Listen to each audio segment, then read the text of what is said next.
lovely people, Nina here.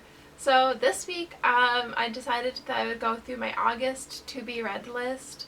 I'm still currently reading Malcolm X, which I read through July, and I've still been getting through it. It's a bit of a longer read, so I'm still chipping away at it. It's very good.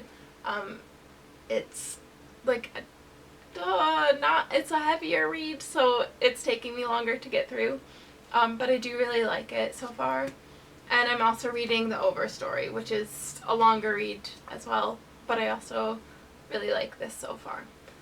So I'm still chipping away at these. I'm telling myself that August is the month that I finish them. I've been reading it June, July, and now August. I feel like I'm a slower reader, so I'm trying to get through these. But they're still on my TBR.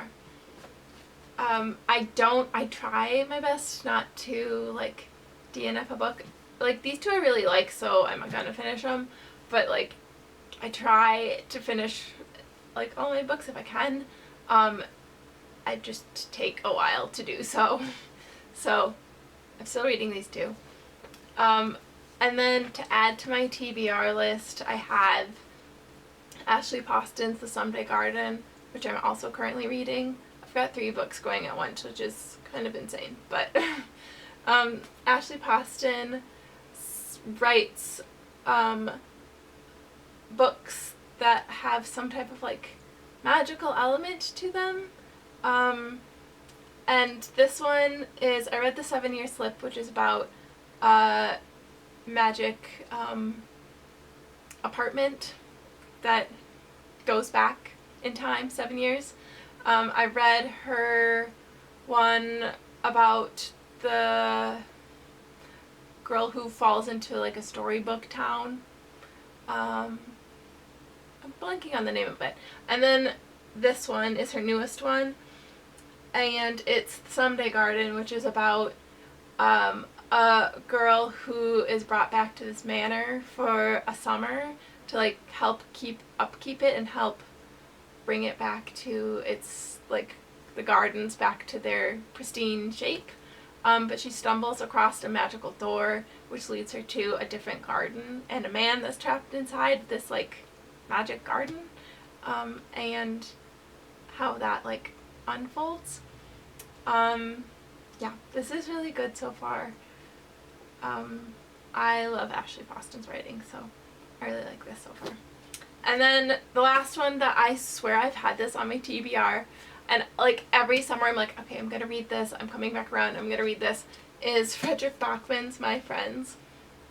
I think the only thing that's, like, been making me hesitant about reading this is also borrowed from my younger sister, is that so many people were like, I love this book so much and I've read it multiple times, and I'm always like, I don't know, like, that makes me feel, like, nervous, feel like there's a lot of pressure with it.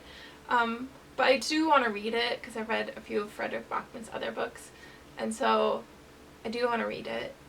So I'm putting this in August. I feel like this needs to be, like, a summer book. It has summer energy.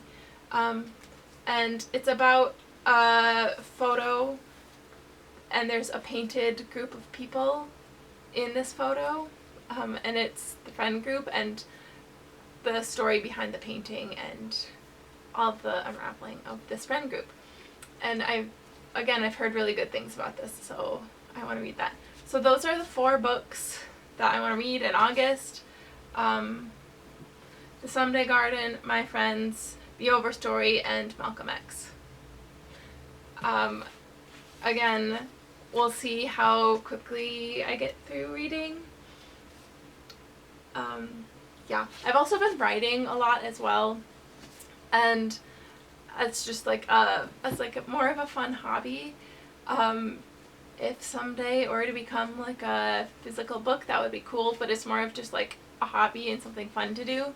And so I feel like I have so many hobbies that I get behind in, like, reading, and my reading goal right now is behind, so I need to get reading and get caught up, and these are the ones I want to read in August. So, yeah. that is all for this week's video. I hope you enjoyed it. Let me know what you are reading in August. And if you have any book recommendations, I would love that. As always, free Palestine and Sudan and Congo, and may all people live free from oppression. I will see you next week with a brand new video. Bye!